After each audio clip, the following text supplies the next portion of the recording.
do have a quorum. Thank you. Let's stand for the pledge, please. I pledge allegiance to the flag of the United States of America and to the republic for which it stands, one nation, under God, indivisible, with liberty and justice for all.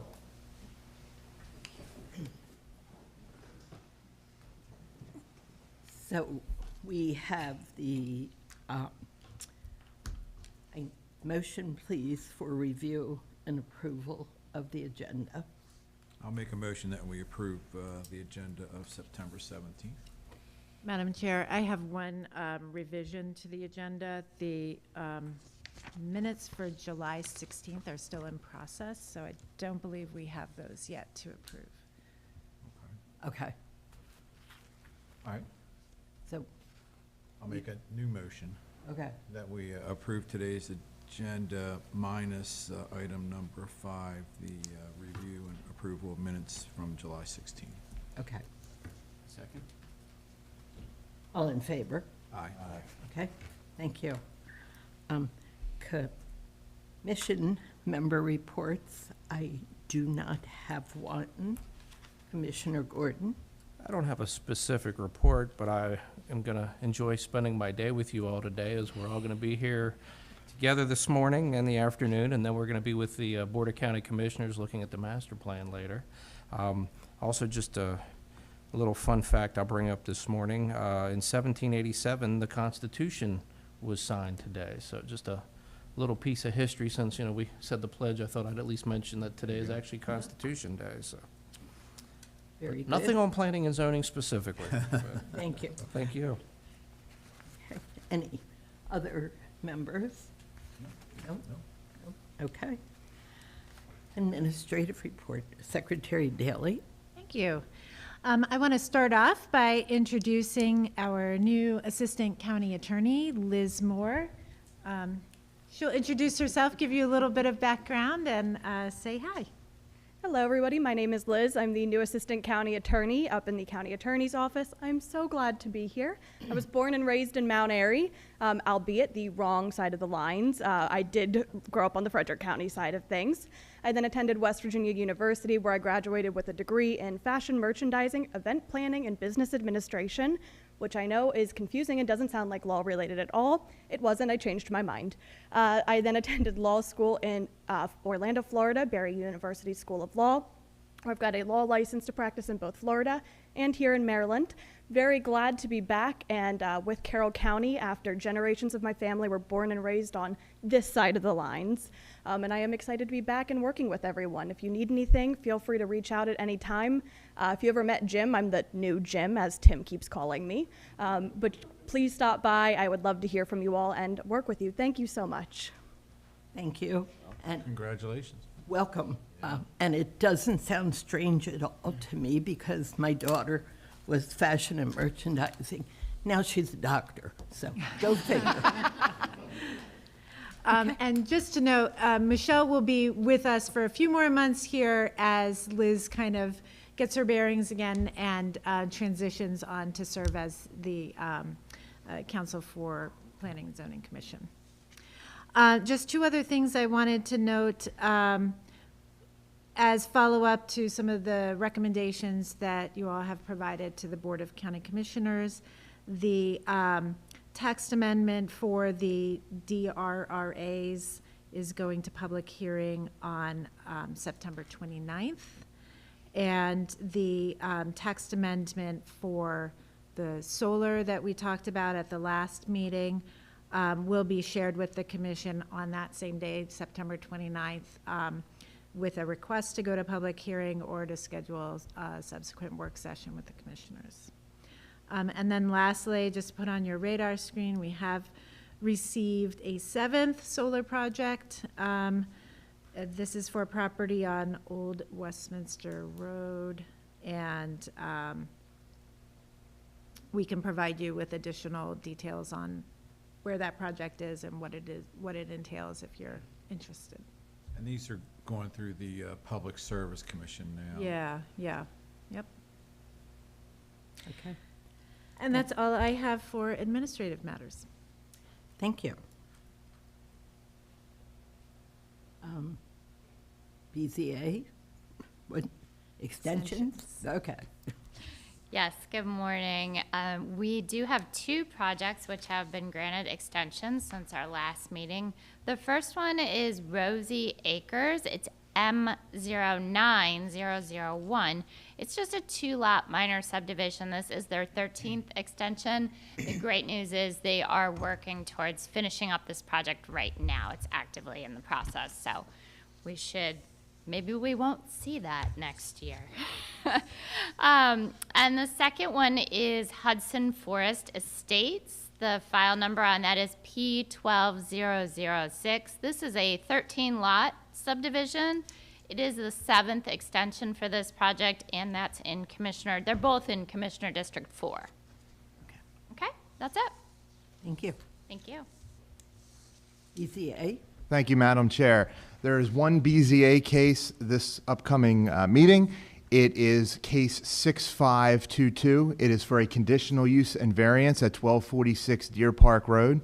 The variance is for a reduction from the setback line of 2 feet from 3 feet to 1 feet. This will be in the agricultural zoning district, and the special exception is for a 15-bed assisted living facility. So both variance, special exception, and the Bureau of Comprehensive Planning has a request for approval. And that is all I have, Madam Chair. Is that a current assisted living there, or is it built? Yes, the structure is currently existing, and there is an existing assisted living facility there, and they're just adding beds to it. Okay. Thank you. You're welcome. Anything else? None for me. Okay. Appreciate it. Okay. It looks like we are on to number 8, the concept site plan for Friendship Valley Elementary School amended.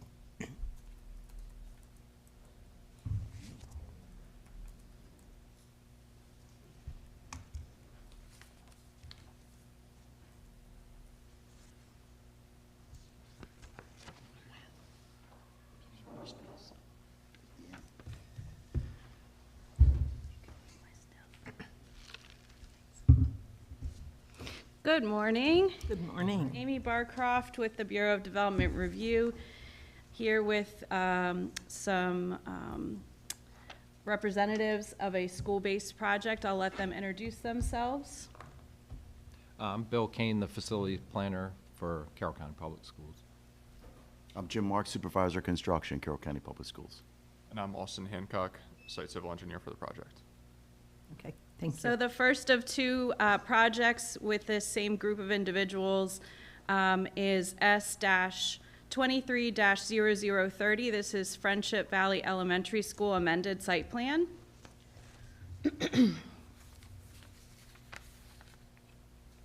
Okay, so this plan is before you today just for a concept site review. No action is required, although we would ask you consider delegating final approval for the site plan to the Planning Commission Chair. The subject property is a 49.5 acre parcel zoned R40 and R20, located in the Westminster area on Gist Road near Kate Wagner Road. The existing public elementary school, Friendship Valley Elementary, operates on site, and the property is accessed by an entrance on Gist Road. The property and the surrounding properties are served by public water and sewer under the jurisdiction of the City of Westminster. Excuse me. The property is inside the priority funding area and the designated growth area, and the school has been operating under a site plan approved in 1990. This new plan proposes 2 areas of building additions to accommodate new classrooms. The addition spaces are located on either side of the front building facade and are 1 story in height. The additions, similar to a previous project you saw last month, will not increase planned enrollment. So no additional bus trips are planned. Parking lot capacities will not need to be adjusted. This gives existing enrolled students some extra room and their staff the ability to teach them in a more comfortable environment. Some of the existing play equipment, trees, and asphalt walkways will need to be removed or relocated for these 2 addition sites. And no new proposed site signage or lighting is proposed. One of the 2 existing fire hydrants will be replaced due to the location of the addition. Various technical agencies have given concept approval for this plan, and final approvals will be given with the final plan set after further review. This concept site plan was initially submitted in February and went before a technical review committee meeting in March 25th, 2024. And the final site plan will be tested and reviewed for adequacy of public facilities in accordance with Chapter 155. Here are some photos of the site, the front of the building at the top, and to either side at the bottom, either side of those photos try to represent both locations for the improvements to either side of the front entrance of the school. So again, this is a concept review. There are no action items requested of the commission today, other than if you decide that you would like to delegate final approval of this plan to the chair. And please let me know if you have any questions about this project. Thank you. Questions? Yeah, a few. Just to gain some clarity here. So this is not related to current adequacy ratings or anything like that? The school is okay? in Yeah, that this regard? is this is one of the schools that never received a full-day kindergarten edition. So in 2006-07, the state moved from half-day kindergarten to full-day kindergarten. This is one of the schools that never received it. So the school was originally built with just 2 kindergarten classrooms, because under a half-day model, they could serve 4 classes. Now with full day, they have 4 kindergarten classes, but they only have 2 kindergarten rooms. Gotcha. And then with the blueprint that the state passed for expansion of pre-K, the plan is to add a second pre-kindergarten classroom at Friendship Valley. They currently have 1 operating, but they're going to have a second in the future. So this does allow them that extra classroom to handle those extra kids. And then the second addition is really, we have an alternative education program for elementary students that need behavioral interventions. The PRIDE program is what it's called. It's currently in the portable classroom on site. It serves the whole county, so all of the elementary schools in the county, if they have students who need this intervention, send their students to Friendship Valley for a period of, the interventions can be a 1 month to 3 month intervention, but that program's running in a portable classroom, which really isn't sufficient. So because we're doing the kindergarten edition, we decided it would be ideal to build the PRIDE suite as an addition to and get the kids in the building. So it really isn't because they're projected to be inadequate. It's really it's a programmatic addition. It's like a modernization project, kind of. Yeah, I mean, the rest of the school is going to remain untouched, but the addition is going to help meet some of the programmatic needs at the site. And heating and air conditioning and all those other things, is that separate?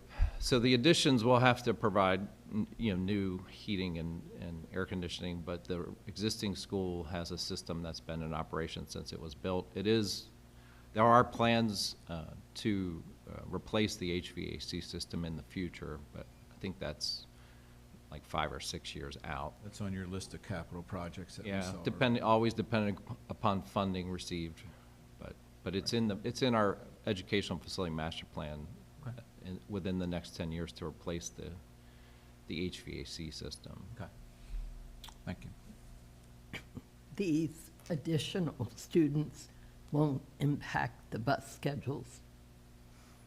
No, the school serves a geographic region, and there's already, I don't know the exact number of bus routes, but the routes already kind of cover that geographic area, and there's no intention to increase the number of bus routes Okay. at this point. Okay. Any other questions? Ralph? No? Steve? No? Commissioner? No. Y'all are quiet today. So, all right, that being said, I will open it up for public comment, and I will remind everybody that you, in order to speak, you must have signed in. You have to state your name, address, and talk into the microphone to facilitate audio and video recording. Comments will be strictly limited to 3 minutes per speaker, and citizen testimony is not a question and answer session. Questions may be directed to staff after the meeting. Finally, if any individual fails to comply with these rules, the Planning and Zoning Commission, myself, may call the person out of order and may require him or her to leave the building. So with that, would anybody like to speak? Okay, seeing none, do you all have any? Yes, I'd like to make a motion to delegate the final authority to the chair for project S230030. All in favor? Aye. Okay, all right. Thank you all. Oh, you're not going in. We're gonna Oh, you're hang out right. here. Okay, Chairs are so comfy. I could take a lap if you want. moving on. Number 9, Cranberry Station Elementary School amended. So similar to the previous project, Cranberry Station Elementary School is a school with a proposed building addition. This site is located near the municipal boundary of the city of Westminster. On a subject, the subject property is 56-acre parcel. And the northern portion of the property is the site Cranberry Station Elementary School. And on the southern portion of the same site is Winters Mill High School. The elementary school is located on Center Street near Cranberry Road and is accessed by an entrance on Center Street that's already existing. The property and surrounding properties are served by public water and sewer, again under the jurisdiction of the city of Westminster. Surrounding properties are zoned commercial to the west and south. And the property is inside of the priority funding area and the designated growth area. The school was approved with a site plan in 1997. So this plan proposes a building addition to, again, accommodate new classrooms, and this is a one-story addition proposed towards the rear of the existing elementary school. The addition will not increase planned enrollment and will not affect bus trips or parking lot capacities. There will be some adjustments needed to sidewalk, fencing, trees, and curbs that will need to be relocated for the proposed addition area. There is no new signage or lighting proposed, and the building will be sprinklered. One of 3 existing fire hydrants on site will be replaced due to the location of the addition. So various technical agencies have given their concept approval and will review the plan again for final approval when another submission is made of the final site plan.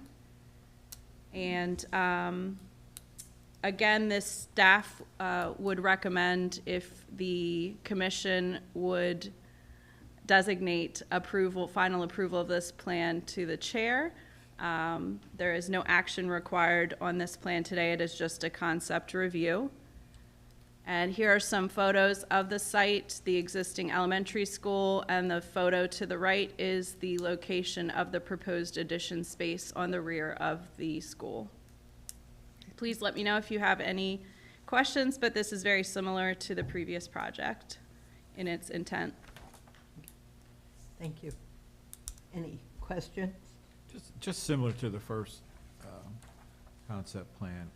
Is this, how many classrooms are here? Is this a response to the no more half-day kindergarten, et cetera? So, right, the school was built, again, originally built with just 2 kindergarten classrooms and 1 pre-K classroom.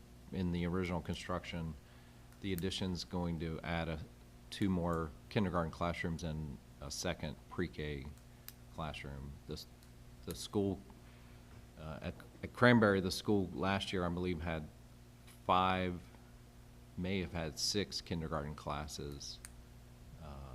And they basically were taking over other grade level classrooms. And part of the dilemma is that kindergarten does require a larger classroom because the nature of instruction, they have, the kids move around the room a lot more as opposed to 3rd or 4th graders who are more kind of sitting in desk and seeing a presentation.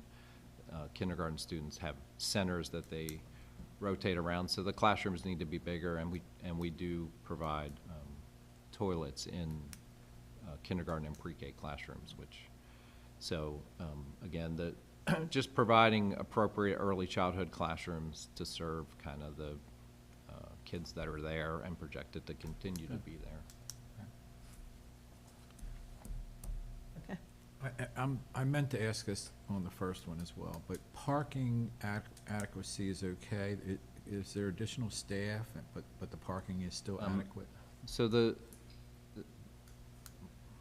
right now, the staffing is, parking is adequate for staffing. Projected in the future, really, the only additional staff we'd be looking to add tied to this addition is that second pre-K teacher and an assistant, so potentially 2 more staff people. But both sites can accommodate that. Of course, looking 4 or 5 years in the future with staffing, especially with Blueprint, it could change. But right now, there's not any concern about parking at either of the sites. Okay. So. Thank you.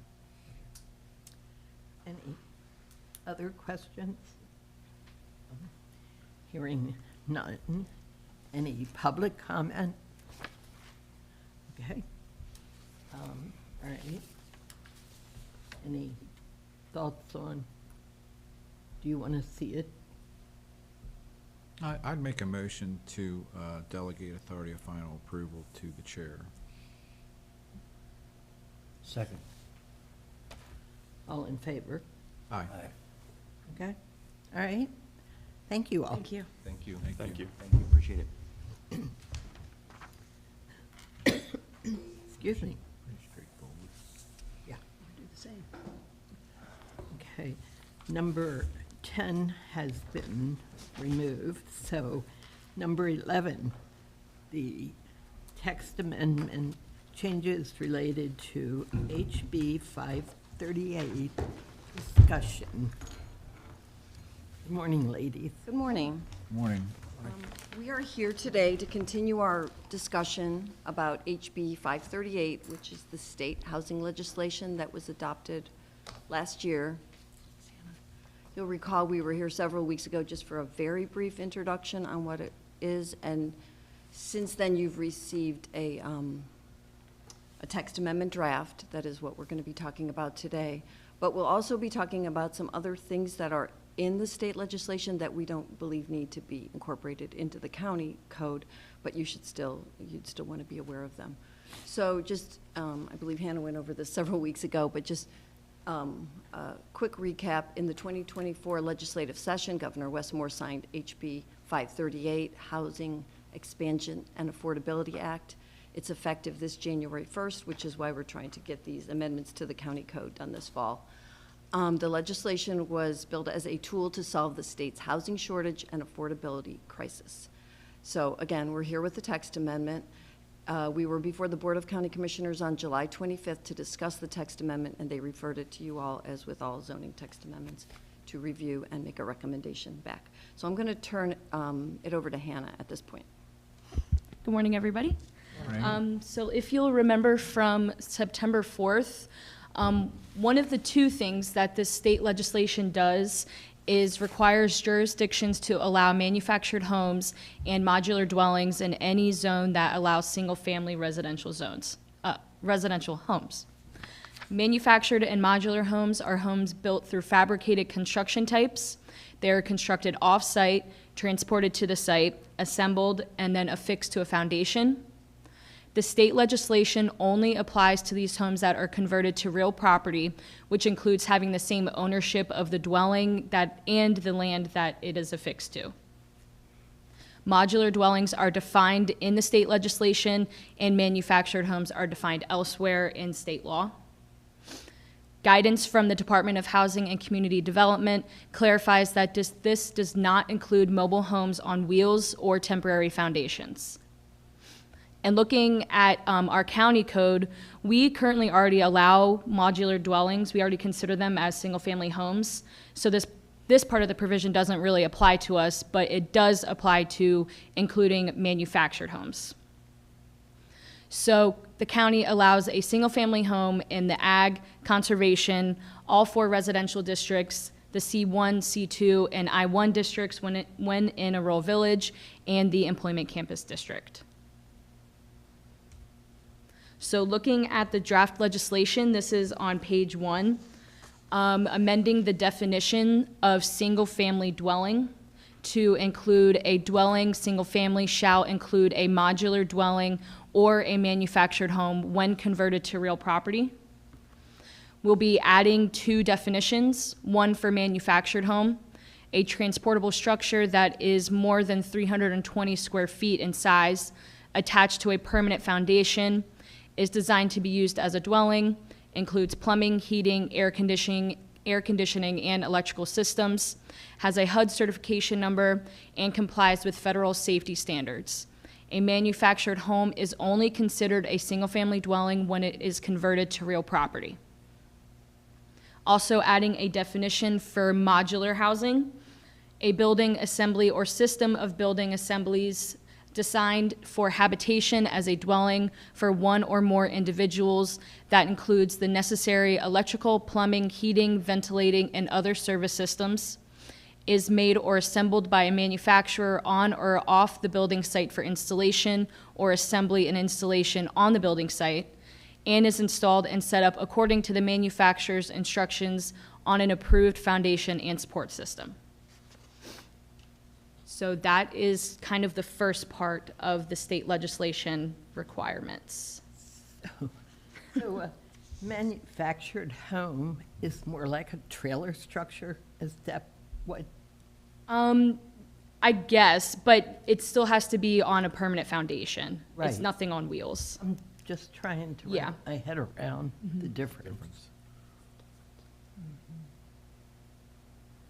Why don't you have 320 square feet on a modular dwelling minimum? Because it's not part of the state, we're going off the state definitions. So that's the guidance. When the legislation was passed, there was a lot of things that were vague about it, but it's actually been very helpful. The Department of Housing and Community Development has provided pages of guidance to us on what was intended by it and how we can amend our codes to be consistent, and this is what they provided to us. So we're just using it. And what satisfies the requirement for real property? I think you know. That would be converting it so that the ownership and the home are the same. Okay. So it's fee simple. Yeah. Okay. Moving on to kind of the, Excuse me, does that apply to a dwelling on a property that would be called a tenant house on a farm? So if that, so you No. don't have to have you don't have to subdivide that property to put that tenant house on. If I'm understanding the different. tenant house definition, that's considered accessory usually. So you would have never had it to Okay. decide. This is really just substituting, just making for- clear that these 2 types of units count in every jurisdiction as a single-family home. It's not Okay. trying to change any of the Okay. tenant housing, any of the ADU Dues, kind yeah. of things. Yeah. Okay. okay. And then the second major part of the state legislation is establishing qualified projects. As we know from the state legislation, and as I talked about on September 4th, there are kind of 3 areas designated for qualified projects. One is areas 3/4 a mile from a rail line, and then another is land previously owned by the state or federal government. But the one that the staff feels could impact the county are qualified projects including controlled or located on a land owned by a nonprofit organization. So looking at this one a little more specifically, a nonprofit organization is qualified as tax exempt under IRS code for at least 3 years. Controlled by is also defined in the state legislation, but it does not include financial control or a certain percentage of ownership. Controlled by in the state legislation means a business structure where a nonprofit is a managing member, general partner, or otherwise controlling entity with a for-profit member. And then to be considered a qualified project, there must be either new construction or substantial renovation, total hard construction costs of at least $25,000 per unit, improved visual impact, and upgrading aging fixtures and ventilation. So included in these qualified projects must be deed restricted to include 25% of housing units that are affordable dwelling units for a period of at least 40 years. Affordable dwelling unit is defined as a dwelling unit that is affordable to households earning 60% or less of the area median income, and that area median income is provided annually by HUD.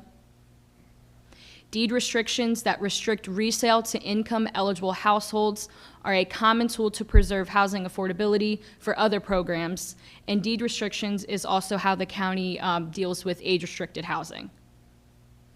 And then because we are putting it in the zoning code, violation of the deed restriction would be a zoning violation.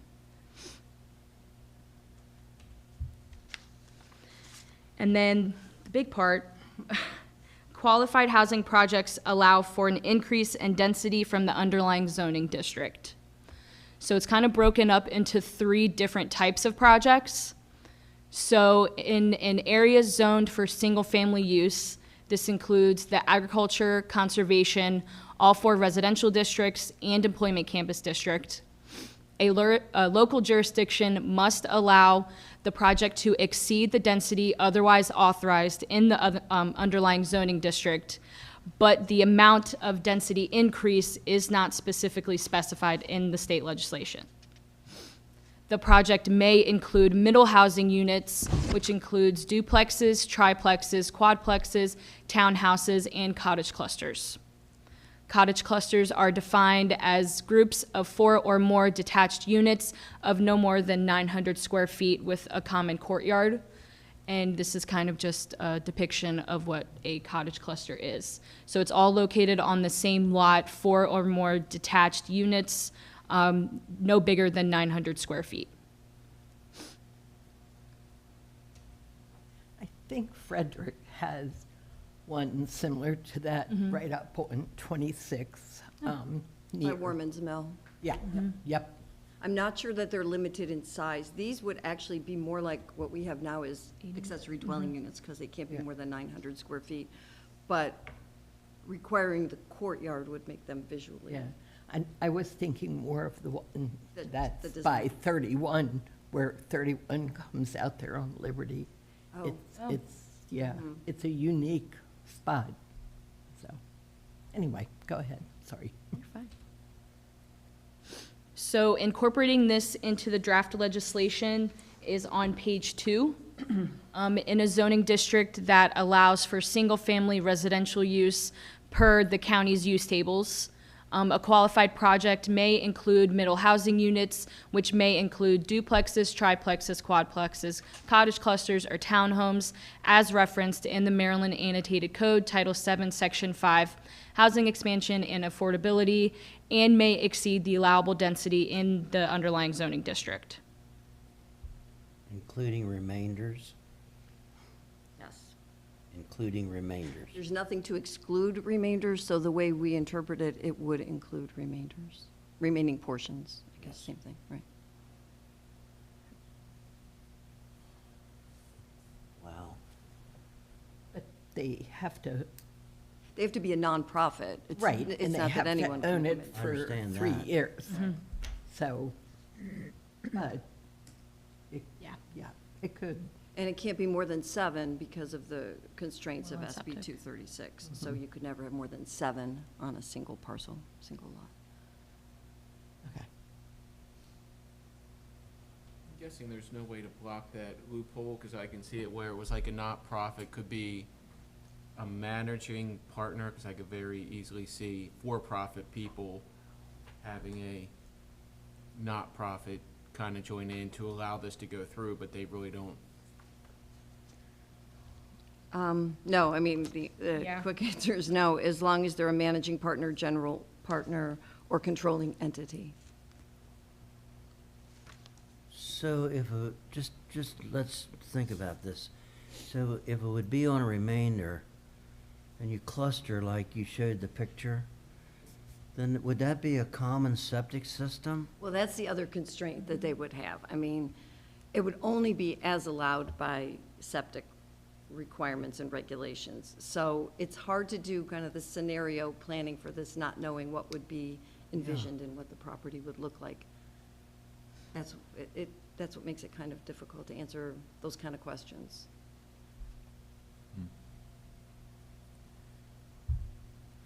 Vagueness. So there is more. It's case by case. There's more. So other types of qualified projects, in an area zoned for multifamily use, a project may have a density that exceeds by 30% the allowable density and also allow for mixed use. And this is different than what the county sees now, obviously, because we don't allow for mixed use. It's not in our zoning code anywhere. So this provision would impact the R10,000, R7,500 district when in a PUD, the C1 and C2 districts when age restricted, and the C3 district when in a business park, and the employment campus district. And then the last one, in an area zoned for non-residential use, a project may consist of mixed-use development with a density limit not to exceed the highest multifamily density limit currently allowed. Mixed use means any combination of a residential use with a recreational, office, dining, or retail use. Mixed use does not mean any combination of residential use with an industrial or hazardous use. And this provision would impact the commercial zoning districts with the exceptions of what's noted in the second bullet, and then all of the industrial districts. And then incorporating this into the legislation is on page 2.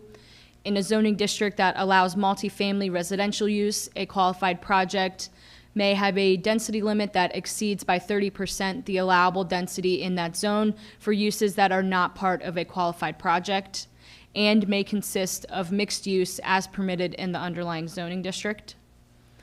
In a zoning district that does not allow for residential use, a qualified project may consist of a mixed-use development with density limits that does not exceed the R75 zone. But it's still all nonprofit. Correct. So most of these are not incorporated into the draft you have before you, but we wanted to make sure that you were aware of these. These are in the state legislation as well as the guidance. So it's very important to understand that a local jurisdiction may not impose any unreasonable limitations or requirements on something that is a qualified project. And the guidance we've been given says that the unreasonable limitation means a requirement that amounts to a de facto denial of a project by having a substantial adverse impact on the viability of or affordability of the project. And the examples given to us were limitations on height, setback, parking area, or other dimensional or parking that would prevent the project or reduce the affordability.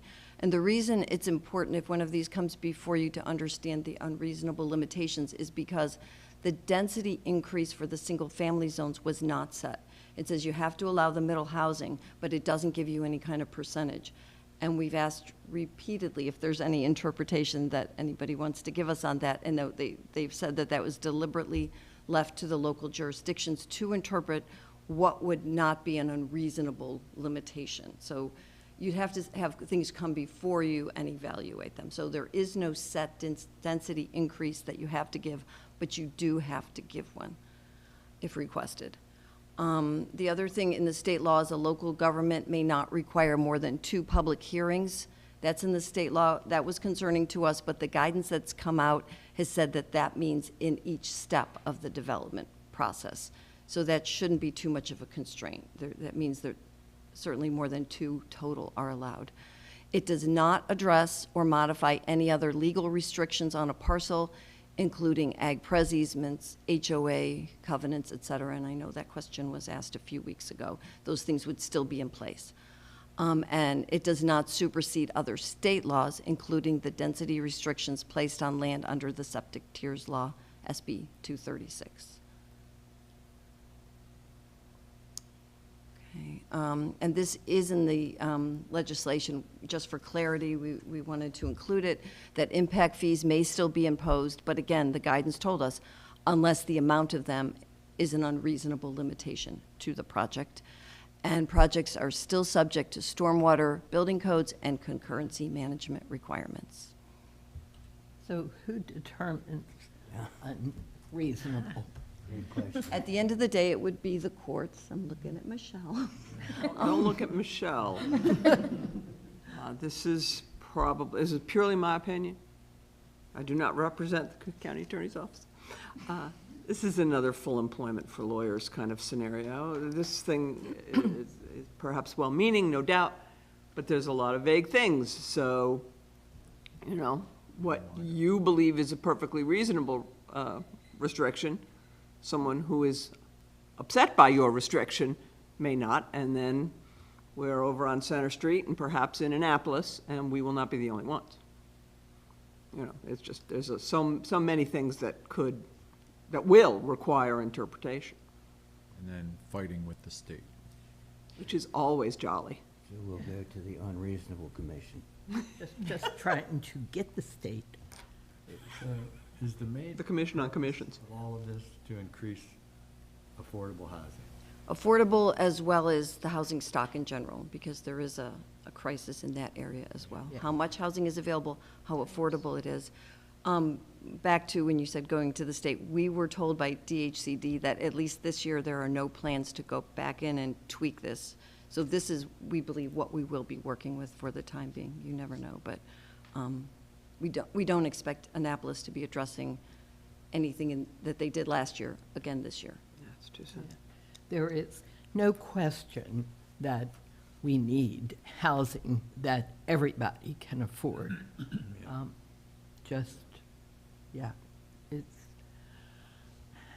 It just seems like it's just very intentionally vague.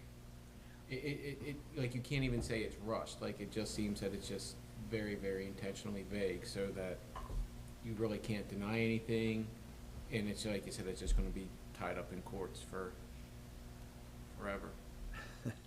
And what's reasonable and what's affordable in Prince George's County may be very different in Garrett County. Correct. So even once you have jurisprudential results, they could be challenging to follow. Leave your phone number here when you leave.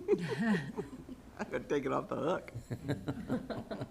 No, you're absolutely right. It does just open a big doorway on what is reasonable and affordable, which I can only imagine the philosophical definition debates on that from a legal perspective. That could be quite fascinating, to say the least. Yeah. Heaven However, help. it is what's been adopted, and so we, Sure. at least until someone changes it, it's what we have to deal with. Yeah. So let me just ask this question. I'm sure I know the answer. A builder comes along, he sees 2 lots, and he's like, oh, these are a good price, I want to buy it. Is he prohibited from putting a modular or a manufactured home on that to make it affordable for somebody? You mean not a nonprofit, a builder? Right, not, yeah, just average Joe builder. Yeah, so if it's single not a fam, project. if it's in a zone that allows single-family housing, he should be able to. That part isn't really going, the part that Hannah talked about first. Right. In our county, again, there might be some counties that were specifically prohibiting that. That shouldn't be a big change. We don't believe that's a big change here. It's the middle housing and the density increases in most of our in all of our residential zones that may have an impact. Yeah. It'll be interesting to see how people try to get around it. So that's, I'll say one thing on the vagueness, as frustrating as it has been to try to put some words on paper that everybody can respond to. The fact that there is not a percentage or a set number for what increase could be allowable, I guess does allow for site responsiveness. So, you know, a 10% increase on one site might be the upper threshold that people are comfortable with. But if a 20% increase would be workable too, you kind of want to be able to allow that at least to be considered without capping it at 10% kind of automatically. So I guess it allows for some sort of back and forth or some responsiveness based on the specific site conditions, but it is very frustrating to not have at least some sort of target to work with. Yeah, I guess what bothers me is, if some of you recall, I think it was Governor O'Malley was backing the septic bill, 236, was it? Six, I think, yeah. 236, I believe remember it, but I don't know its number. which restricted this kind of thing in ag zones. I mean, the whole idea was to preserve and keep open space and all. And there's a potential here to fly in the face of that in particular. Just one piece of legislation which restricted, I mean, mightily restricted. That would still apply. Wholesale housing in the ag zone. Oh. So, you're right, Michelle. It's a challenge. I mean, are we I'm going to just have wondering if separate any- wells? Yeah. And if you're in a public water system, that's one set of circumstances. Yes. But if you're out with septic systems and your question about the cluster, is that going to be on one septic system? Is that going to be on one well? Yeah. I mean, it How's just- that going to work? It seems like did Or, you know, anybody? anything like that. If Yeah, you you are not wonder- on public systems, that's going to be a challenge. You wonder if the people who wrote this legislation, if they ever looked at the history of legislative They're city progress. dwellers. What do you want? I Okay. tend to think they weren't really looking at the rural areas. I think they were more focused on metropolitan. But there is a grave potential that this could happen. I mean, look what we're doing now on remainder portions that no one ever expected to happen. I mean, there's this many uses that can be allowed out there, and this is just one more potential. Density one. Okay. One thing for Carroll Had my say. County is the requirement that it has to be within, 3/4 of a mile of a rail station, and Yeah, that's, as far as I know, there's no rail that extends into Carroll County that can be used for commuter. So the legislation does specify that rail station means a MARC station, the Baltimore Metro Subway, Baltimore Light Rail, Metro Rail, or any other passenger rail station. So I don't think we have anything in the county that falls within those distance requirements or. so nothing's happened up 140 lately? In the middle? I don't know. Maryland Midland hasn't introduced passenger service for Because years, people really right? wanted to get on the train and go to Liberty Town. And these are all subject to the current 156. and Everything all else, that, yes. those standards. And that could be part of a new legislation, that you just, will forget about the rail stations and take a bus or something, you know? Well, life has Okay. changed, so there's no way to know what's going to happen in 5 know. years. I know. Yeah, I can't see somebody saying, oh, let's make the railway that comes through Westminster by Center Street, Main Street, a passenger. But you never know, I It guess. used to be. I know. Who knows, man? We're only going back 100-plus years ago. Right, many years That ago. doesn't change anytime Many soon. years ago. There's a freight train that goes where That's Hampstead true. Mansion. New Windsor had a train station, Union Bridge has a train Yeah, station. yeah. So what we would be looking for from you would be a recommendation to send the draft that we have to the Board of County Commissioners for their discussion and hopefully set for public hearing. Again, there's not a lot that's discretionary in it to really debate because it was given to us by the state, but we would like to get it into our county code to have guidance in place by the new year when the state law takes effect. So you don't think that the state will come back and like tweak that rail station stuff, do you? We were told that they wouldn't, but Yeah. you never know. Yeah, that's true. Okay. All right. Any thoughts on that? Well, before I guess we do that, is there any public here that would like to make comment? No? Okay. All right. So, what is your pleasure? So I guess we can make a motion to recommend forwarding this to the county commissioners for review and I guess potentially public hearing. Second. Okay. Have a motion and a second. All in favor? Okay? Thank you. Got it. Thank you. All right, it says break, so let's take a quick break before we get into the overview for the ag preservation.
So, item 12, Agricultural and Preservation Program Overview.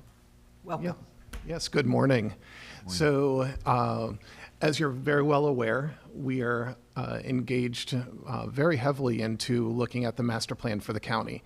It's every 10 years that we open up the plan and start working at whatever kind of revisions are needed. And for the past 60 years, agriculture has been a primary part of that master plan, a recognition of the importance to the county as an industry and part of our culture, et cetera. And so an important part of agriculture, for the county at least, is our agricultural preservation program. And so we have a special guest here, J.P. Smith, who is the program manager for the AgPres program. And so he's going to give a presentation, an overview of the program, and then answer any questions that you may have as it leads towards this important aspect of the overall master plan. So with that, I'll turn it over to J.P. Thank you, Chris. Good morning. As Chris said, my name is J.P. Smith. I am a native of Carroll County. Our family has been in New Windsor since pre-Carroll County, when it was Frederick County. So I'm very well versed in the county and its goals, and I'm very proud to be a Carroll Countyan. Today we're going to talk about Carroll County's Ag Preservation Program and how it relates to the master plan. The purpose of ag preservation in Carroll County is to work with willing landowners to preserve agricultural land and forest land as a resource base. We also want to control the extent of urban expansion and fragmentation of the agricultural zone. All of our program applicants are voluntary. We do not solicit or target any individual properties. So what is an easement? As a conservation program, a conservation easement is a legal agreement and permanently recorded deed restriction between a landowner and a government or private institution, which restricts residential, commercial, and industrial development and preserves the agricultural use of the property in perpetuity. Carroll County is number 2 in the nation for preserving ag land through a deed of easement. Next, we have a basic history of ag preservation in Carroll County. In the late 60s and early 70s, a series of studies documented the effects of non-agricultural uses and how those uses conflicted with the county's desire to maintain productive agricultural land and its rural heritage. In 1973, commissioners adopted a master plan to direct residential growth with planned services into town centers and to restrict residential development in a new, larger agricultural zone. Carroll County made a commitment to preserve 100,000 acres as a minimum goal in that plan. To accomplish the master plan objective, Carroll County made zoning changes in the late 70s and committed to an equity program for farmland owners through participation in the Agricultural Land Preservation Program. The master plan and goal of 100,000 acres of preserved agricultural land made Carroll County what it is today. The Maryland Agricultural Land Preservation Foundation, or MALF as we so affectionately call it, was created in 1977 by the Maryland General Assembly. Its primary goal is to preserve productive agricultural lands and woodlands. Carroll County was an early adopter of the MALF program, and we recorded our first easement in Carroll County in 1980. To this date, we have preserved 46,910 acres through the MALF program on 411 farms.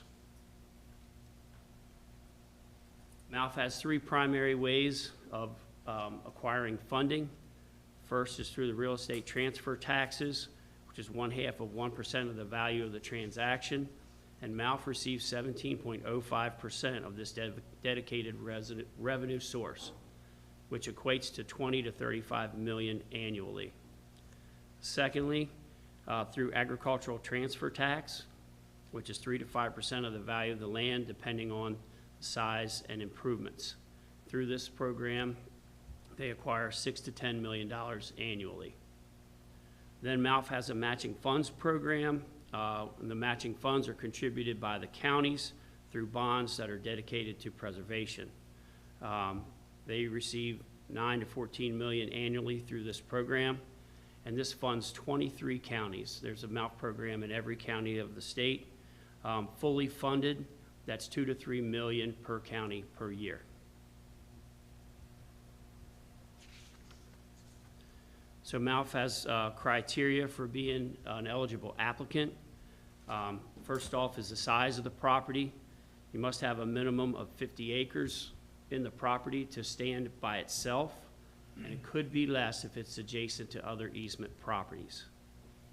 Soils on the farm must be a minimum of 50% class 1 and 2 and 3 soils, and the location must not be within the boundaries of a designated growth area.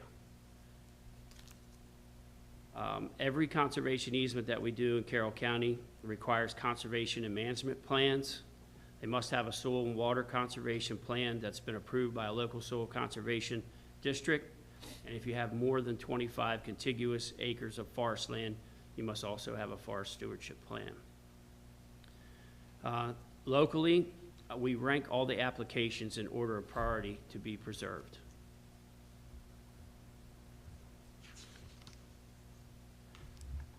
So the process for MALF is a process that most all the programs follow, since it is the parent program.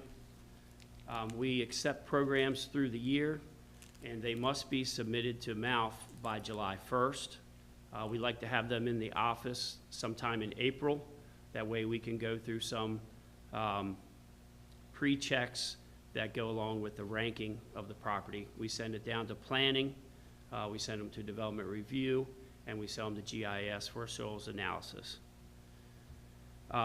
Each applicant that we have to the state program is approved by the local advisory board and the county commissioners.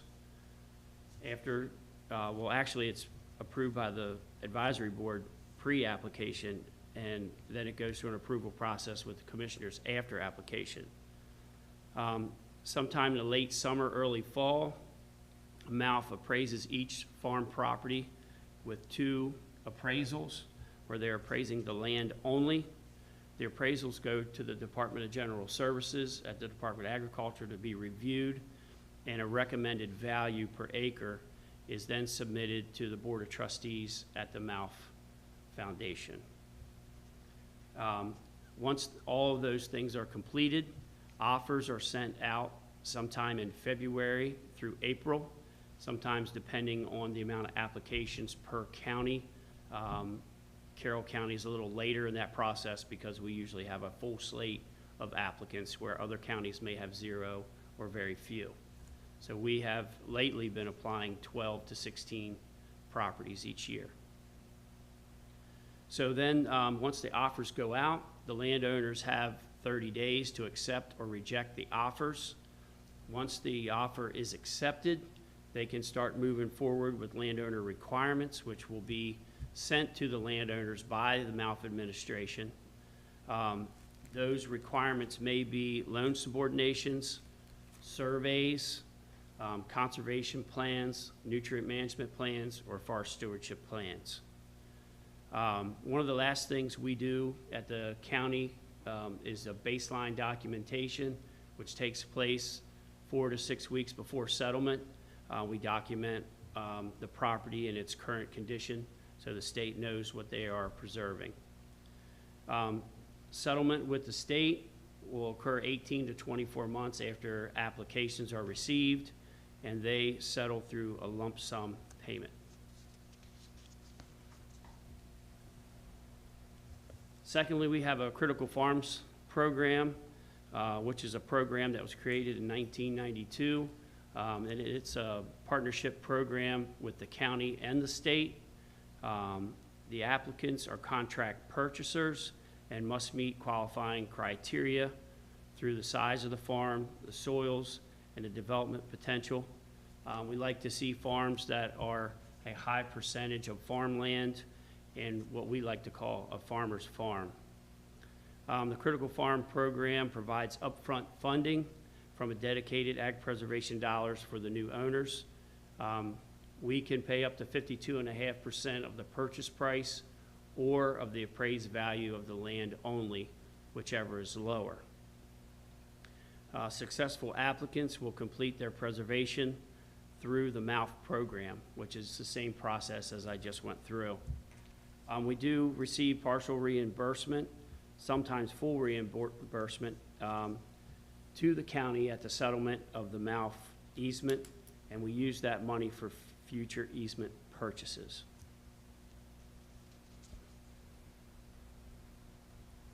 Thirdly, we have the Rural Legacy Program. This was enacted in 1997 by the Maryland General Assembly. It's a grant-funded program by open space dollars and general obligation bonds from the state. Every county must apply annually to the Rural Legacy Board for participation in the program and to receive funding. We have 18 months to spend the grant. Sometimes we bridge from one grant to the next, but we must use one grant before we can start the next. All preservation for the Rural Legacy Program is designated in watershed areas on the east and west sides of Carroll County. On the east side, we have the Upper Patapsco Rural Legacy Area, and on the west side, we have the Little Pipe Creek Rural Legacy Area. Application to settlement is 12 to 18 months, and to this day, we have preserved 5,424 acres on 68 farms through the Rural Legacy Program. So the Rural Legacy Program process is very much like the MALF process. The county is a little bit more involved with the preparation of the documents with the Rural Legacy staff. We receive the applications and send them out for review, for planning, and we do our ranking and also for lot right determination through the Department of Development Review.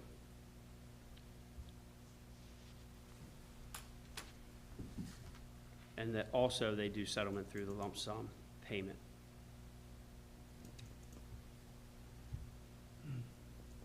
So this is a map of Carroll County and the preservation that's taken place.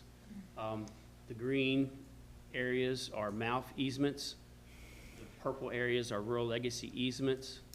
And as you can see, the upper left and lower left are shaded yellow. That's a Rural Legacy area, Little Pipe Creek Rural Legacy area. And the blue shaded on the east side of the county is Upper Patapsco Rural Legacy area. We also have blue polygons up there for Carroll County easements and a few land trusts and one transfer development right easement. I do want to make note of the heavy black line coming down the center of the county. That's a priority preservation area line. Everything to the west of that line is the county's priority preservation area. Next, we've come to the Carroll County Ag Preservation Program, which was created in 2003. Money for this program comes from commissioner budgeted general funds, and in the past, they have used some bonds. We have a minimum lot size of 60 acres for a farm to stand alone, and a minimum of 30 acres if it's adjacent to another easement property. We could do a property that is less if the landowner is willing to add it on to an existing county easement that they already own. Again, we have soil qualifications of a minimum of 50% class 1, 2, and 3. And the location is the same as MALF, is not within the boundaries of a designated growth area. Development rights, a property must have residential and/or commercial development at a minimum to sell an easement. And then each, as I said before, each of our easements require conservation and management plans, must have a soil and water conservation plan approved by a local soil conservation district. And if you have 1 or more acres of contiguous forest land in the county, you must have a forest stewardship plan. Currently, we've preserved 25,171 acres on 230 farms through the Carroll County Ag Preservation Program. process, again, is very much like the MALF process. We have an application time from July 1st to August 31st. During that time of receiving applications, we verify the qualifications of the applications, and we also rank the applications. Each farm is approved, it goes to a closed session in the advisory board for approval or denial of the applicants. And also, after that, they go with a positive or negative recommendation to closed session with the county commissioners. For applicants that have been approved, we formulate offer letters, and we try to get those offer letters out by February of the next year. And then we draft option contracts and an approved deed of easement and send that to the applicants who accept offers sometime in March or April. Once they sign their option contract, we send all the properties out for title work and loan subordinations. And once those are completed, we can schedule an open session with the commissioners for a final decision to exercise or deny the option contract. If the contract is accepted, we will schedule settlement with the landowner, and then we can go to settlement, and we still do pay with a lump sum or an IPA for our county easements. An IPA is an installment purchase agreement that is based on 40% of the fair market value of the easement, and we will pay tax-free interest for 20 years, and then we have the principal payment of 40% of the fair market value at the end of 20 years. And that amount is taxable. So ranking of the applicants, there's several aspects to this. We use what's called a LISA score, land assessment and site evaluation. The main points of this ranking are the preservation area. We take into consideration the owner's acres and the acres of preserved property within a half-mile radius. And we also look to see if it's within the priority preservation area or within one of the Royal Legacy areas, and if the property is adjacent to a large block of easement properties. Next, we do a land evaluation of soil productivity and land capability. So the soil productivity is a formula calculation that can determine the productivity of the soil, whether it can produce 100 bushels of corn per acre or 160 bushels of corn per acre. And then lastly, we use a site assessment. So surrounding non-urban use. Is the farm surrounded by other farms as far as agricultural use, or is it surrounded by homes, which would be residential use? The more agricultural use, the higher the score. And what percent of the property is being farmed? How much of the property is open for field crops or pasture? And then we throw in the preservation area score from the previous page of preservation area. And then we also do a distance from an urban area. How far is the farm from Main Street and 27 in Westminster? How far is the farm from 194 and 140 in Tawnytown? So we want those farms to be farther from the urban centers. And then lastly, the farm size. So each one of these categories has an assigned point value, and the higher the points, the higher the ranking in the process.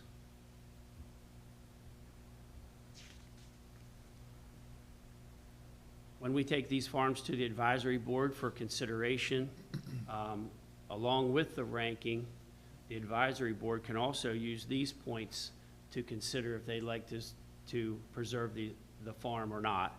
And those points could be number of lot rights to retire. If they have a farm with 10 lot rights versus one with 5, they may want to spend the money on the more dense property. They can certainly take the LISA scoring into consideration, as I said, the total cost of the property, the total cost per acre, and is it adjacent to other easements? Are we building on a new block, or are we building on an old block of easements, or do we have enough farms in the area available for preservation to start a new block. This is some of the accomplishments that we've obtained in our office. We're #1 in Maryland for a number of preserved acres through all 23 counties. And as I said earlier, we're #2 in the U.S. for acres preserved through an easement purchase. And in 2021, we received the Maryland Sustainable Growth Award for Preservation and Conservation. This chart is as of July 1st, 2024. We had 80,067 acres preserved. We are currently up to 80,311 acres.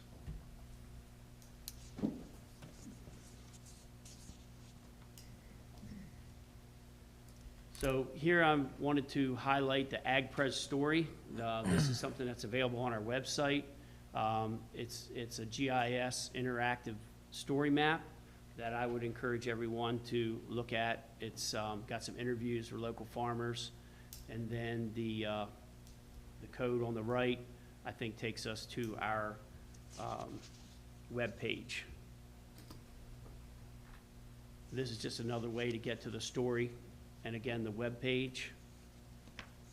And lastly, I wanted to not forget my staff, Jackie Brathune, our preservation specialist, and Donna Black, our office technician.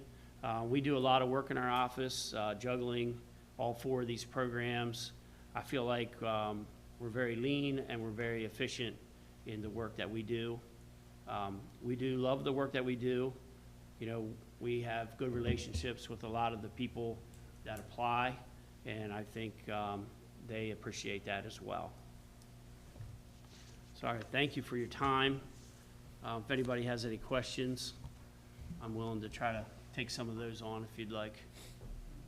I've got a quick one to start with. Actually, I've got 2 real quick ones.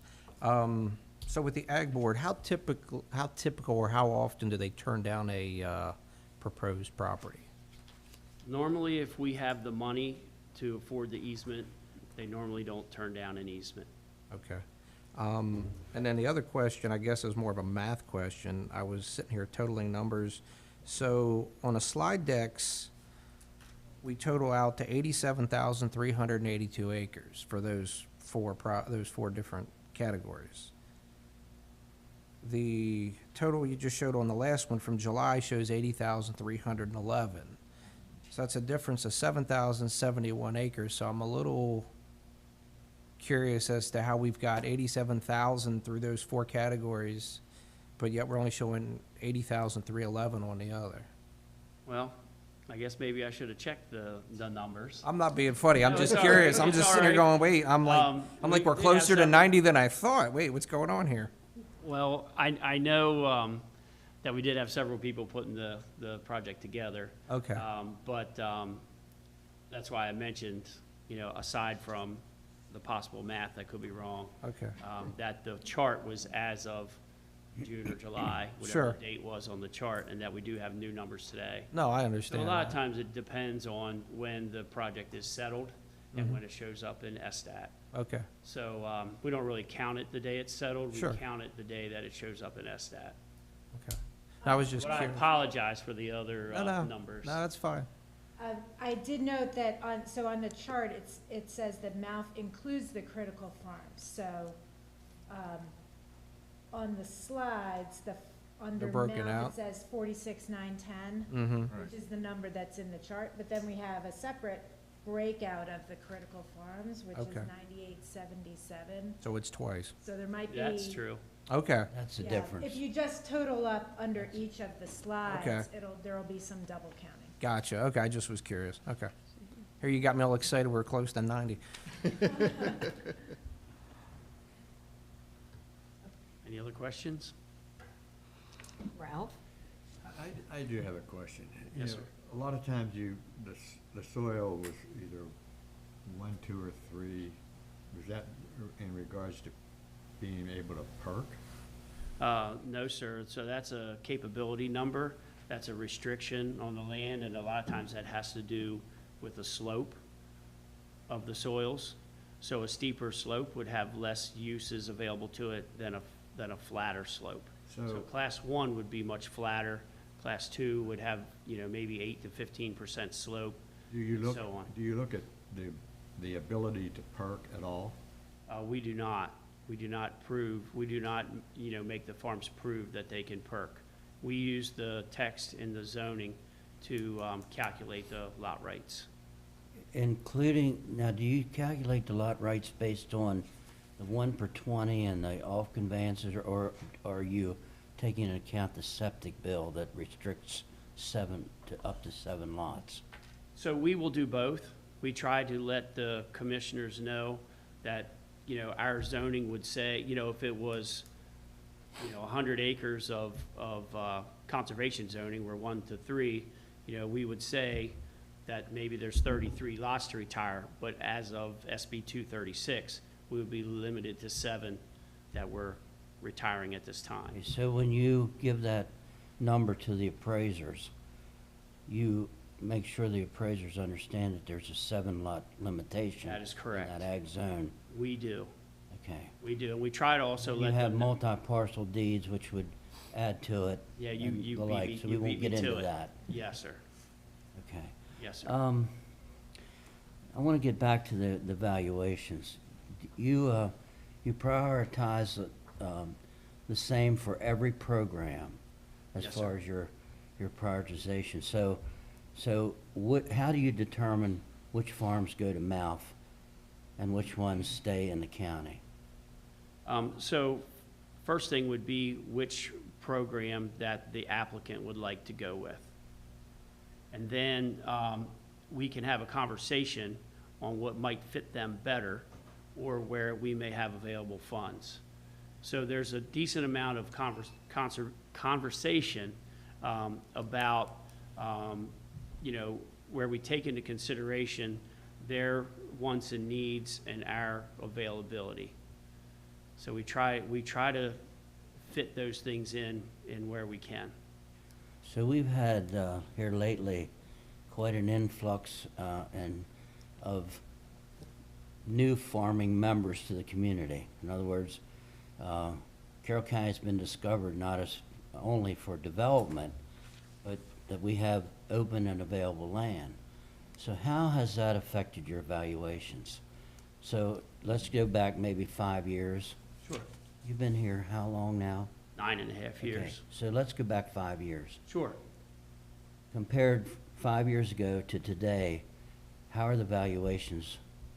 We are probably offering up to $2,000 plus more per acre now than we were 5 years ago. The land values have gone up considerably. Probably when I first came here, I'm sure we were around couple $100 on average per acre. And just recently, the last group of offers that went out from mouth were close to $8,400, which is 70% of their determined fair market value of the land only. Okay, so moving forward, how much money would it take based on today's values to get that last 20,000 acres? Probably somewhere, we're gonna be paying between at least 8,000 an acre. So is that up to 160 million? And we've spent, what, 250 million on the program so far in the county? Maybe. Is that, Well, in the county, very possibly. I think overall, we're over 300 with all programs included. okay. I think the state is actually getting ready to celebrate, $1 billion spent on preservation throughout the state. And moving forward the next couple of years, you usually get I'm sure some sort of a feel of how the state is looking on the ag preservation program, talking about the governor, the budgetary restraints that are on there now. What do you see as far as help from the state through the MALF program and Rural Legacy? The funding for Rural Legacy, would you first review that a little bit? How much have you gotten from the Rural Legacy grants over the last 2-3 years? Sure. So one of the grants recently, about 3 years ago, we got 0, which was very, very disappointing. We usually average around 700,000 to 900,000. This most recent grant, we just received $830,000. And I think not too long ago, we received $1.2 million. So we have to show a need in the county for that program, and we always have a need. And, you know, I can't say exactly why they decided not to fund us that 1 year, but I don't know, somebody had other ideas of where that money should go. Currently, at the state level with the Maryland Ag Land Preservation Foundation, dollars are very low because of high interest rates and low transfers of property. So they actually added next year's money in with this year's money and will not have an application cycle next year. So I don't know where we'll be at after that, which is FY27 in July of 26. But it's been told to us that they're hoping the numbers will be back to normal. So I think fully funded for the state, we're in the $50 million, and we're hoping that year we will be fully funded. So with the Rural Legacy Grant, that comes as a pledge to match that, right, from the county? Is that right or wrong? That is not correct. We don't match those funds from the county.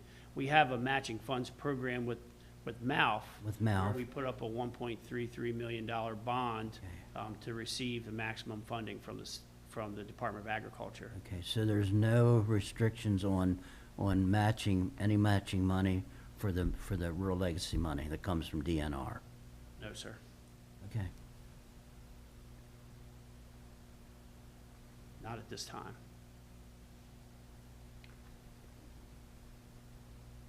Oh, I know what I wanted to ask you about. Sure. You didn't mention anything about remainder portions. Are you still engaging in purchasing remainder We have two applications for remaining portions. We have a few in the process that we had already made offers to. With funds in the situation that they are, I would assume they will not be funded. We have about $4.3 million worth of applications to the county program, and we have about $1.8 million available in funds. So, So how do you value the remainders? we use a points-based appraisal, the same as we do for the county, and half of that value is based on the residential development potential. And when they don't have residential development potential, that value is greatly decreased. So we instead of paying up to 70% of the fair market value of the land only, we're normally around 30 to 34%, depending if they have any lot rights, residential lot rights at all, or if they have, 1, 2, or 3. Okay. That could raise that value a little bit more. But for the most part, we're getting, I think, a good bargain at around 33% of fair market value for those remainders. And are you're ranking those remainders the same way, or do you prioritize the ranking as far as against another easement property, They're growing ranked the the same. easement zone, or how do you? They're ranked the same as the other properties. We use the same Lisa score and area score for them as well. But as I pointed out in the program, there's other criteria that the advisory board can use to determine, if that's a good value for the taxpayer. If we have a large remainder and it's, surrounded by other easement properties, they may feel they want to protect that rather than maybe protecting a remainder that could be, sitting out on its own, even though it's large enough to be preserved by itself. Now, Mr. Smith, I don't want to put you on the spot here, but I would like your opinion on this. Over the years, Carroll County and the Carroll County Commissioners have been very cautious about rezoning or tampering with the ag zone that was established all the way back in the 70s.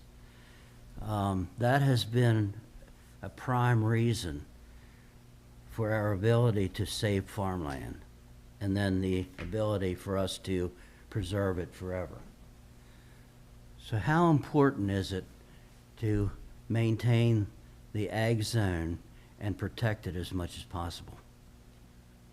I think it's very, very important to protect the ag zone.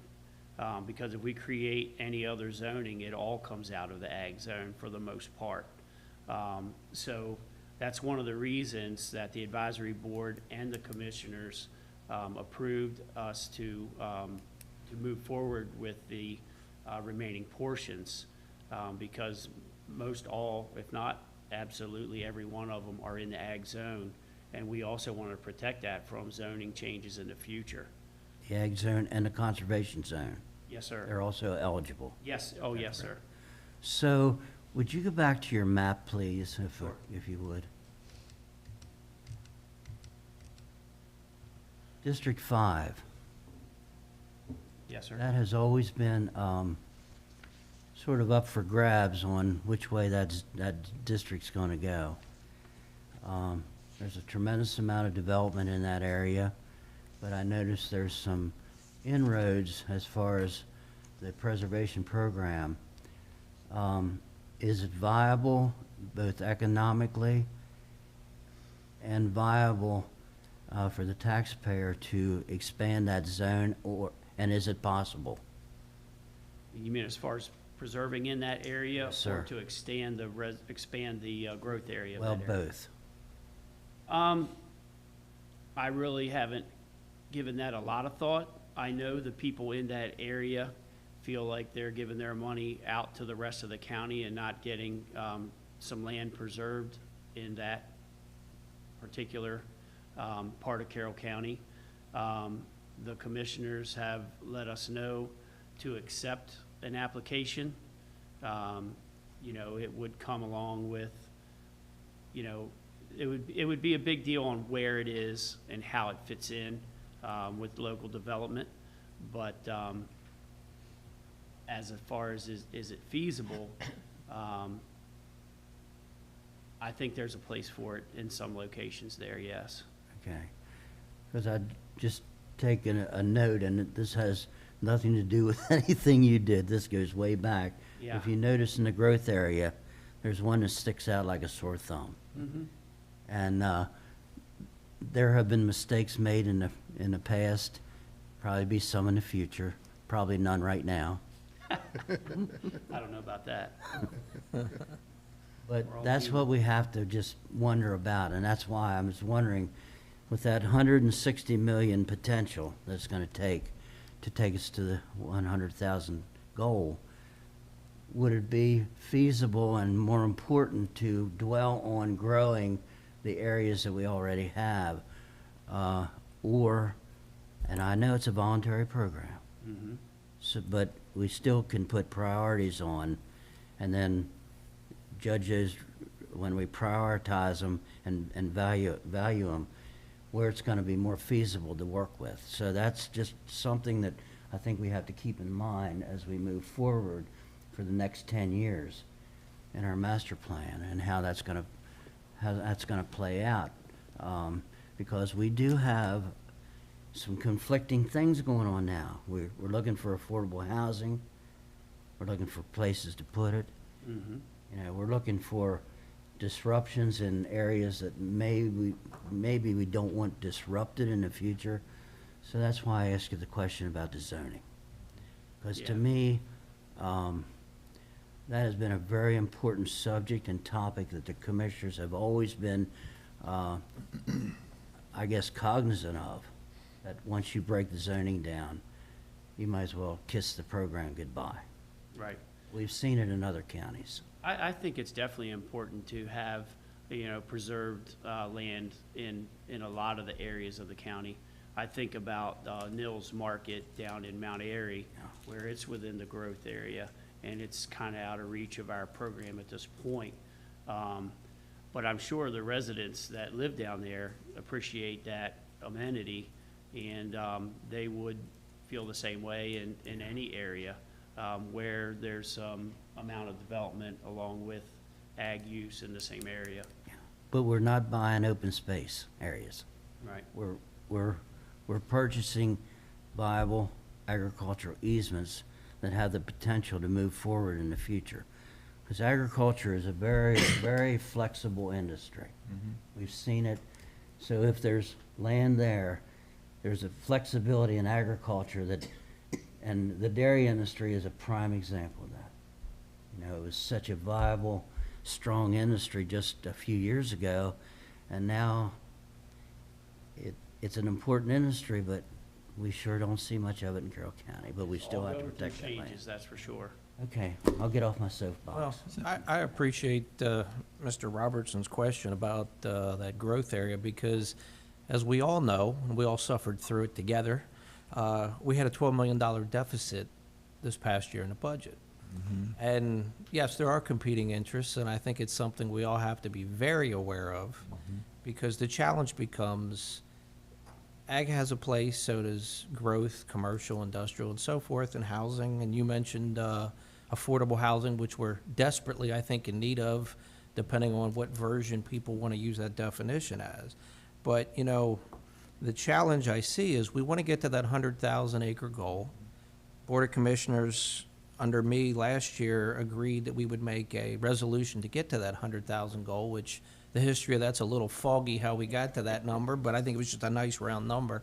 But the challenge is, yes, we want open space, we all love it, we appreciate it, but then how do we pay for everything?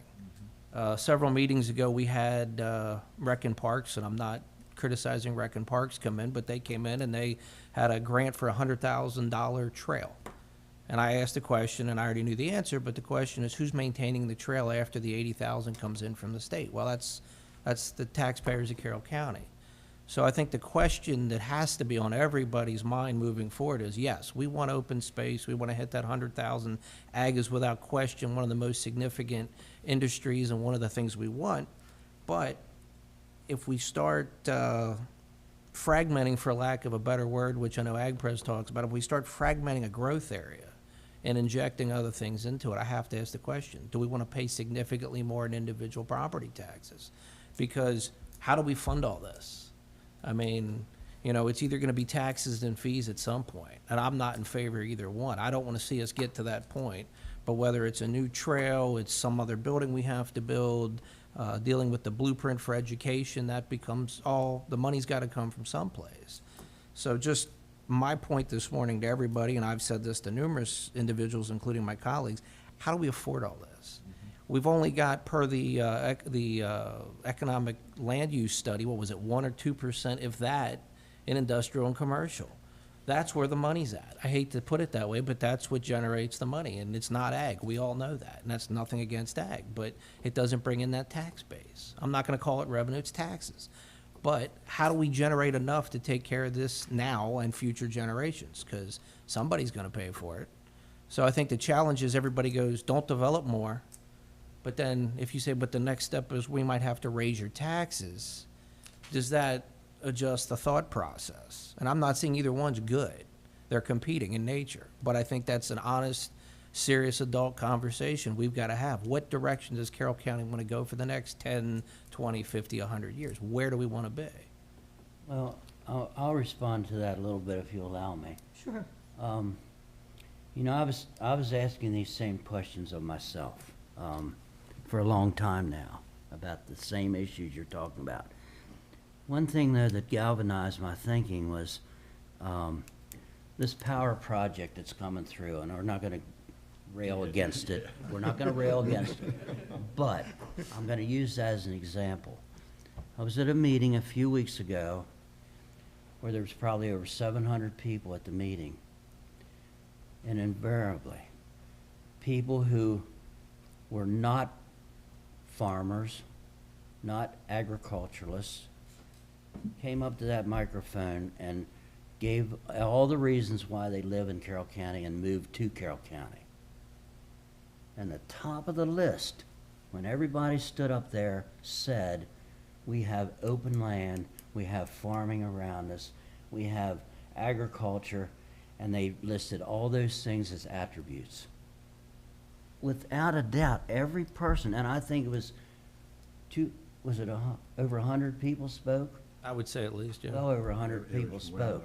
And it was quite a cross-section of the community that spoke that evening. So if you would do a survey based on that, and I think that was probably the best survey I've ever seen sitting there. Now, everybody's all mad at the power company at that meeting, but they could have used other things as examples why that power line shouldn't go through this beautiful open land. But invariably, they talked about agriculture.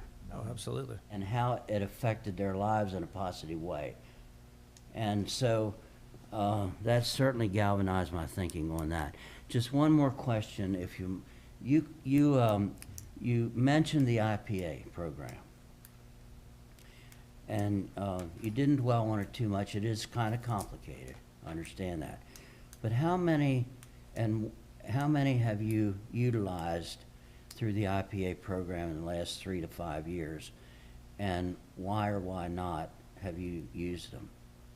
So we've probably only done 4 or 5 IPAs in the last 5 years. We do have one applicant that wants to use the IPA this application cycle. I think the reason it hasn't been used because it's been left as a choice, to the applicant on how they'd like to receive their funding from the easement. And, a lot of the population that uses the IPA are more secure with their finances and things like that. And then a lot of people just really need to reduce the amount of debt that they have on the property or whatnot. And I think that's why they choose the lump sum funding more often. With the interest rates where they are, as far as buying the 20-year bond, how affordable is that now? Have you had a chance to look at that? We haven't looked into what the bond prices are right now, but we can usually fund an easement several percentage points lower than the 70% of fair market value than we're willing to pay. So by discounting and using the 20-year bond, you can purchase easements much more reasonable than just laying out the cash. Yes. It does save us So money. maybe moving forward, it might be a good idea for us to look into maybe pushing the IPA a little bit harder to leverage our money a little bit more. I'm just suggesting. It's possible. We offer it to each person in the county program. We talk them through it. It's We some tell them what great the tax-free advantages are. benefits to that. Yeah. Tremendous, tremendous. Okay, thank you, Mr. Smith. No problem. You mentioned there were 12 to 6, I'm sorry, Janice. No, go ahead. 12 to 16 properties per year that apply. Yes, sir. Is that right? Yes, sir. And To the state MALF program. The state. And how many of those, is that all Carroll County? 12 to 16, or is that? Yes, sir. And how many of those are rejected? We have sent down, we've had maybe 2 or 3 rejections, recently where the funds just didn't go through the entire list. I think this year with the applications that we sent down, we'll have several more rejections or no offers. So rejection based on lack of funding? Yes, sir. And then? They reapply then? They can. That was my next question. Do they stay in a hopper or they have to reapply? They stay in, but they have to re-sign the application, for the next application cycle. So you have to have a new signature. And how are how's the ranking prioritized? Which is number one, you gotta get a 10 out of 10 here, or. Sure, when we send applications to the state, all of our critical farms are at the top of the list and they're ranked against themselves. And then the non-critical farms are with the same ranking, ranked against each other again. And how many ranking points or how many ranking criteria are there? Oh my goodness. Probably close to 8 to 12. Is there 20? At least. There's several. And then who does the ranking? We do the ranking. Okay. We do the ranking in our office, you know, with help from other departments as far as the soils and different things like that. Okay. And then who does the appraisals, the property appraisals? How's that From the certified? state, they solicit people to apply to do the appraisals. So each farm gets 2 appraisals done by separate appraisal companies, and then they're submitted to the Department of General Services at the Department of Agriculture. They review the appraisals and then recommend a value to the Board of Trustees at MALF. Okay. So are those appraisers typically within the county or outside? They can be both, but usually they're very familiar with the county, and we work in close relationship with them when they have questions, and they do all go out and visit the farms. Have they used more than one cycle lately at MALF? What do you mean one site? Oh, you mean like In other a words- second round of offers? Yes. Yes, they have. And has Carroll County benefited from the second round on any of it? We haven't, but for the most part, most all the money is spent down to a point where, you know, we don't have enough to make an offer, you know, to the next. I think we have to have at least 25% of that to make an offer to limited funds offer to an applicant.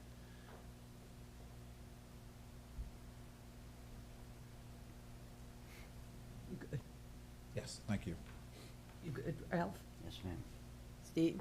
Yes, ma'am. Commissioner? Yes, ma'am. Richard?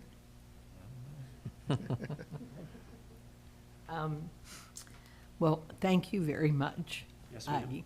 I am looking out and don't see any public once again, so thank you for your thing. Can we get this presentation sent Yes, to ma'am. us, as well as the one Marion Yeah, Hannah you should did? have gotten that in a previous email, but we'll resend it so that Yeah, everybody's got everything. maybe, but yes, if you could resend it, that'd be great. Okay. All right. Okay. The next thing would be any general public comment, but because there's no public, we don't have that, so next up would be adjournment. So we adjourn for a break, right? Is that the proper adjournment for here, or? I think this meeting comes to a close. It's adjourned. Yeah. I do, but just before we adjourn, I did want to make a note that at the bottom of your agenda, we have listed for the next evening meeting, Wednesday, October 2nd. Right. Originally, we had scheduled time to take up the housing text amendments. But since we've taken care of that agenda item today, we don't currently have anything else for our October 2nd agenda. So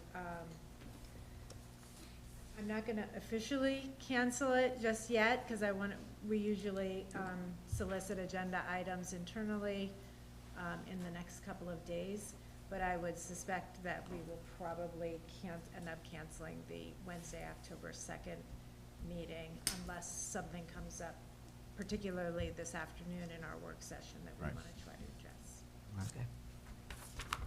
All right.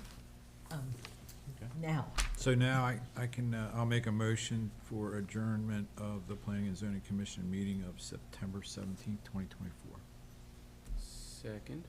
okay, all in favor? Aye. All right, thank you all.